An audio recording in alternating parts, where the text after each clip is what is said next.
Oi pessoal, aqui é o Hermeneto e nós estamos em mais um vídeo para o blog da minha estante. Dessa vez não é o meu carrinho, na verdade eu estou aqui para fazer a resenha do livro O Morro dos Ventos Uivantes, da Emily Brontë, que eu recebi de parceria da editora Martin Claret. É o primeiro clássico que eu li esse ano. É uma história bastante complicada de se resenhar, então por isso que eu escolhi a forma de vídeo. Espero que gostem e que continuem comigo até o final. Vamos lá?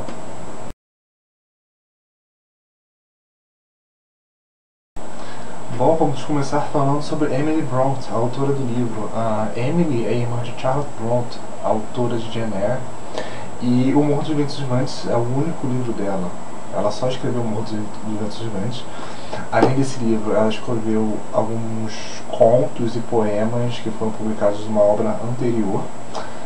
E ela, na época que ela publicava esses contos, ela tinha um outro nome, que era Edith Bell. Ela não queria ser conhecida e tal, por questões da época e por algumas questões de convívio da cidade, etc e tal. Vai ter algumas informações a mais aqui abaixo do vídeo no blog sobre aquele trechinho que eu sempre coloco sobre o autor, algumas curiosidades que eu achei bem interessantes sobre a vida da Emily Brontë.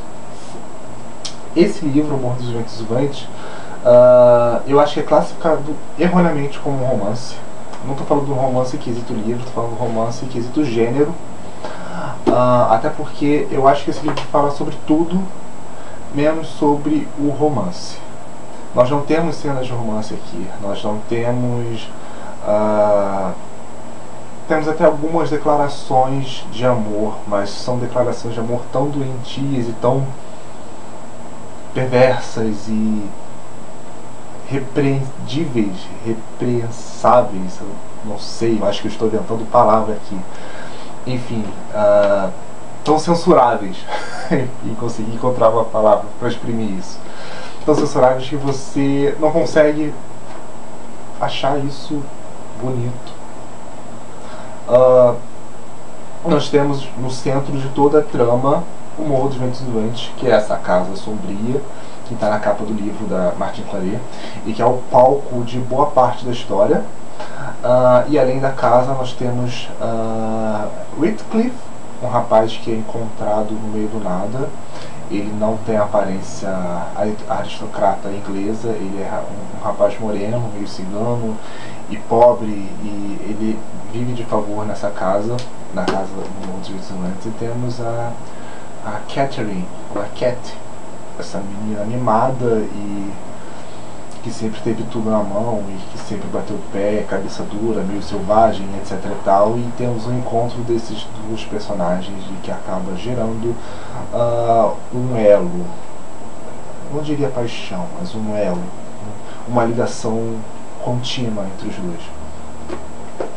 Só que, como os dois são de classes diferentes, apesar de viverem na mesma casa e serem criados como irmãos, sempre teve essa coisa, esse distanciamento da Catherine ser a dona, ser a moça, a dama da casa, e o Heathcliff,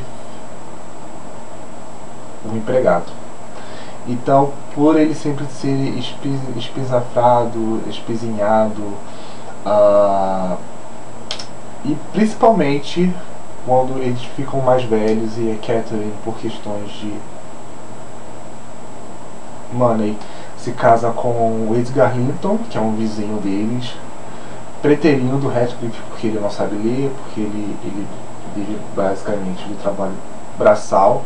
O Heathcliff decide fugir, mas aí anos depois ele volta estudado, com dinheiro, sabe-se lá como ele arranjou esse dinheiro, a fim não só de reconquistar Catherine, mas de fazer todos aqueles que impediram ele de ficar com ela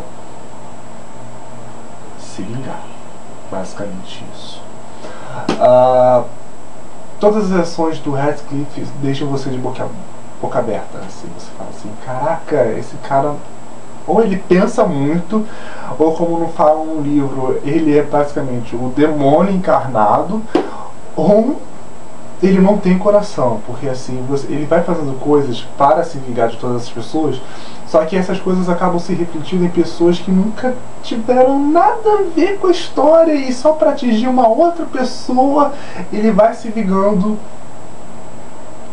ele vai criando planos mirabolantes e agindo só para ter esse gostinho de vingança. Catherine é uma personagem que não fica muito atrás em questão de repreensão. Ela é egoísta, ela é ultra animada, até quando ela fica adulta e a Emily tenta criar uma atmosfera mais madura para a personagem, você vê ações completamente idiotas, falando bem francamente assim, bem idiotas, bem cruéis, que você fala assim, caraca, eu não acredito que a pessoa está fazendo isso e não tem vergonha. Apesar dos dois serem os protagonistas da história, como eu falei no nosso último vídeo, não são eles que narram. Os narradores dessa história é o Sr. Lockwood, um inquilino do Heathcliff, que nos conta como são as coisas no presente, muito depois da história que acontece em Morro dos Ventos Vivantes. E temos a empregada, a governanta, a Helena Dean, que conta para o Sr. Lockwood tudo o que aconteceu para o Heathcliff se tornar o que ele é hoje. Porque quando o Lockwood chega na região, né, do Morro dos Ventos Vivantes para descansar, para se curar de uma desilusão amorosa que ele teve, por ele ser sempre muito tímido, etc e tal, ele conhece o Sr. Lockwood, que é o dono da casa onde ele vai se hospedar, e ele vê essa pessoa mordaz, fria, sisuda, e ele ficou com muita curiosidade sobre a personalidade dele, por que ele ser assim.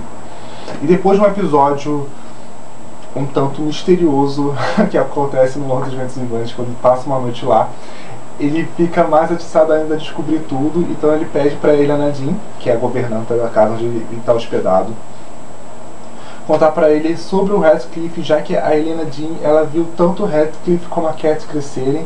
Então ela vai contando a história desde o momento que o Heathcliff chega no Morro dos Ventos Vivantes até o ponto onde nós estamos na história.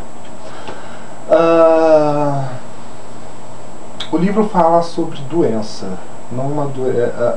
eu não diria paixão ou amor, ele fala sobre o relacionamento doente dessas duas pessoas, que é a Catherine e o Heathcliff, e de como a falta de uma direção, acho que diria uma direção, de um aconselhamento melhor, fez essa história trágica, porque é trágico, tudo que acontece aqui é muito trágico. Você olha e fala assim, meu Deus, e você aí sente essa impotência de não poder fazer nada, você sabendo que é um plano, que é uma vingança, e tudo dá sempre tão errado, e você é completamente impotente apenas assistindo a isso.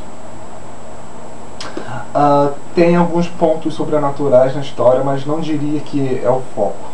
Em nenhum momento é o foco do livro. É só a cereja do bolo, eu diria assim. É só um detalhe a mais que acontece e que te deixa mais curioso sobre a trama que tá borbulhando, né, nas páginas. É uma leitura pesada, eu achei uma leitura bem pesada, não só pelo português dele, que é um português um tanto arcaico. A forma da narração, apesar de ser em primeira pessoa, tanto no passado quanto no presente, você tem aquele entravamento, porque não é fluida. Não diria fluida de ruim, é porque é o reflexo do tempo que o livro foi produzido. Mas a questão do clima tenso, eu não diria que foi pela escrita, mas porque a história é bem pesada, é bem tensa. Não há momento de alegria no livro, assim. Há momentos de muita tristeza, de reflexão, há momentos de dor, de raiva, de vingança, como eu disse. Mas assim, alegrias, se eu juntasse todos os momentos assim mais felizes que acontecem no livro, acho que não daria nem para preencher um capítulo do livro inteiro. Então, eu demorei muito na leitura, não foi uma leitura que eu tive numa tacada só. eu pegava só quando eu estava no clima do livro, quando eu me sentia apto a ler a história, né? Porque se eu visse que meu dia já não estava muito bom, então eu nem pegava o Morro dos Ventos para ler, porque senão eu sabia que ia ser pior. Ia ficar muito pior, assim, porque foi um livro que mexeu bastante comigo. Mas apesar disso, é um livro muito bom, é um livro que eu daria 5 estrelas de olhos fechados, porque a história, ela te prende. Apesar de ter esses momentos assim de você falar assim, eu não quero saber desse livro, Senhor, por favor, me dá um dia de luz. É um livro que te prende e que quando eu pegava, eu lia uns 10, 15 capítulos de uma vez só. A Emily Brontë, ela soube construir muito bem os personagens dela.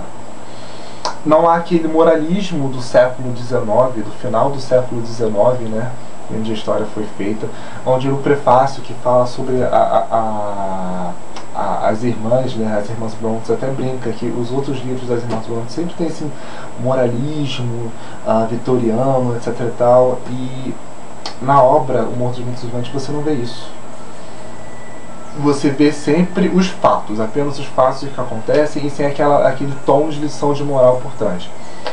O que eu gostei bastante disso, porque você reflete sobre o que acontece no livro, mas não é de forma forçada. É um livro muito bom, gente. É um livro que eu recomendo, sim. Como eu falei, é bem pesado, você tem que ler quando está no clima, mas é um livro que com certeza eu acho que todos deveriam ler. Mas como eu falei, não leiam esperando romance. É um livro que fala sobre tudo. Sobre tudo que há de mal no mundo. Mas não é um romance em si.